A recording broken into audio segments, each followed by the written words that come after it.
Assalamualaikum warahmatullahi wabarakatuh. Perkenalkan, nama saya Devela Putri dari Prodi Perpustakaan dan Sains Informasi. Nomor MPM saya 150 2020 055. Pertama, saya ingin berterima kasih kepada Ibu Dede selaku dosen dari mata kuliah Bahasa Indonesia telah mempersilahkan saya untuk presentasi pada hari ini. Pada hari ini saya akan mempresentasikan tentang teks akademik, yaitu teks proposal penelitian. Sebelum masuk ke materi pembahasan, teks proposal penelitian itu termasuk salah satu jenis dari teks akademik. Teks akademik atau yang sering disebut dengan teks ilmiah ini dibuat dengan cara pengamatan, peninjauan, dan penelitian. Untuk jenis lain teks proposal penelitian itu ada buku, ulasan buku, laporan praktikum, artikel ilmiah, dan sebagainya. Untuk mempersingkat, mari kita mulai. Pada presentasi kali ini, apa aja sih yang akan kita bahas? Yang itu ada pengertian dari teks proposal penelitian, unsur-unsur dari teks proposal penelitian, dan formasi bahasa dari teks proposal penelitian. Langsung aja kita ke pembahasan yang pertama, yaitu pengertian dari teks proposal penelitian. Pengertian pertama itu saya ambil menurut Kamus Besar Bahasa Indonesia atau KBBI, bahwa proposal adalah rencana yang dituangkan dalam bentuk rancangan kerja. Lalu pengertian yang kedua itu saya ambil menurut seorang ahli bernama Hanun Anwar pada tahun 2004, berkata bahwa proposal adalah rencana yang disusun untuk kegiatan tertentu. Jadi intinya pengertian dari teks proposal penelitian adalah sebuah tulisan yang dibuat oleh seorang penulis untuk menjelaskan rencana dan tujuan kegiatan apa sih yang akan dibuat ke para pembaca. Jadi dengan adanya teks proposal penelitian ini, yang membaca dapat mengerti maksud dan tujuan kegiatan tersebut diadakan secara jelas, detail melalui proposal tersebut. Selanjutnya, pembahasan yang kedua yaitu unsur-unsur dari teks proposal penelitian. Di dalam teks proposal penelitian ada apa aja sih unsur-unsurnya? Yang pertama itu ada pendahuluan, landasan teori, dan tinjauan pustaka. Dan ketiga ada metodologi penelitian. Untuk yang pertama kita bahas itu adalah pendahuluan. Di dalam pendahuluan pertama ada latar belakang penelitian. Di dalam latar belakang penelitian berisi kenapa masalah tersebut diteliti, bagaimana cara penelitiannya, lalu hasil dari penelitiannya, dan akibat apa yang terjadi jika tidak segera diteliti. Yang kedua ada rumusan masalah. Di dalam rumusan masalah berisi sebuah pokok persoalan yang diteliti dan isinya harus berbentuk sebuah pertanyaan atau kalimat tanya. Yang pastinya rumusan masalah ini berisi harus fleksibel, jelas, signifikan, dan etis atau tidak menyinggung manapun. Lalu yang ketiga ada tujuan penelitian. Di dalam tujuan penelitian berisi suatu keinginan si penulis untuk memperoleh jawaban dari hasil rumusan masalah yang diteliti tersebut. Dan di dalam tujuan penelitian juga menggunakan kata-kata yang verba tindakan seperti menemukan, mendeskripsikan, memahami, dan sebagainya.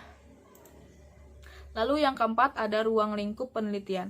Di dalam ruang lingkup penelitian berisi di mana tempat yang akan diteliti sebagai tempat penelitian dengan batasan dan penelitian tersebut.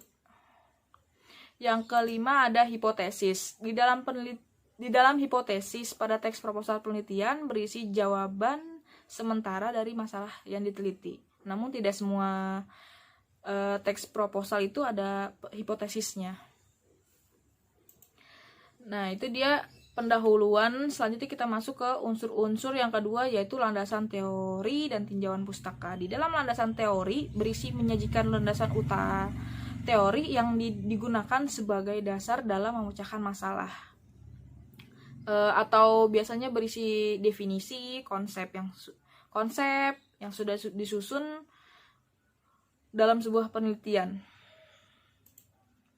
Selanjutnya yang terakhir ada tinjauan pustaka. Tinjauan pustaka berisi ulasan penelitian yang sudah dilakukan sebelumnya lalu dibandingkan dengan penelitian yang akan dilakukan.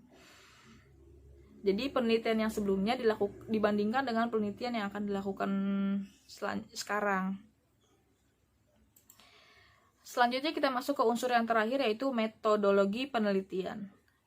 Pengertian metodologi penelitian dalam pendekatan ialah jenis penelitian yang dapat diikuti berupa penelitian, kuantitatif, kualitatif, dan kombinasi. Dalam pengertian metode ialah gambaran atau posisi penelitian teknik yang digunakan saat mengumpulkan data atau menganalisis data. Jadi intinya metodologi penelitian adalah cara atau teknik yang digunakan dalam melakukan penelitian. Lalu dalam melakukan pembuatan metodologi penelitian terdapat langkah-langkah atau tahap yang dilakukan. Langkah-langkah itu disusun secara berurutan dan sesuai prosedur. Tahap langkah yang pertama yaitu adalah pra-penelitian. Dalam pra-penelitian itu mempersiapkan apa aja sih yang akan dibutuhkan sebelum memulai penelitian tersebut. Lalu yang kedua ada tahap pelaksanaan penelitian. Berisi tahap pelaksanaan penelitian itu mulai menjalankan, melakukan penelitiannya. Tahap atau langkah yang terakhir atau yang ketiga ini adalah tahap analisis data, yaitu menganalisis data penelitian yang sebelumnya sudah diteliti. Itu dia unsur-unsur dari teks proposal penelitian. Selanjutnya saya di sini akan ada sedikit penjelasan tentang struktur teks dan genre mikro pada teks proposal penelitian. Di dalam struktur teks dan genre mikro yang pertama itu sama seperti yang unsur sebelumnya, terdapat pendahuluan. Pendahuluan di genre mikro ini ialah eksposisi dan deskripsi. Pada pendahuluan di sini terdapat fungsi retoris, yaitu memberikan latar belakang penelitian yang akan dilakukan atau yang akan dikerjakan dan mengetahui masalah yang akan diteliti. Lalu ke penelitian yang kedua ialah landasan sama seperti sebelumnya, unsur sebelumnya yaitu adalah landasan teori dan tinjauan pustaka. Namun pada landasan teori dan tinjauan pustaka genre mikro di sini yaitu isinya review atau mereview isi-isi ulasan tersebut. Di sini juga memiliki fungsi retorisnya yaitu dapat menyajikan ulasan teori tentang dasar pemikiran yang akan digunakan atau yang akan dipecahkan pada saat penelitian. Lalu yang ketiga itu ada metodologi penelitian juga, sama seperti unsur yang sebelumnya.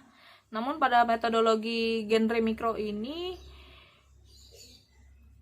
mengharapkan adalah deskripsi tentang laporan dan prosedur isi dari metodologi di sini. Untuk fungsi retorisnya berisi menyajikan atau menyiapkan pendekatan metode, teknik yang akan dilakukan. Itu dia pembahasan dan pendahuluan dari unsur-unsur pada teks proposal penelitian. Selanjutnya kita masuk ke pembahasan yang terakhir yaitu formasi bahasa pada teks proposal penelitian.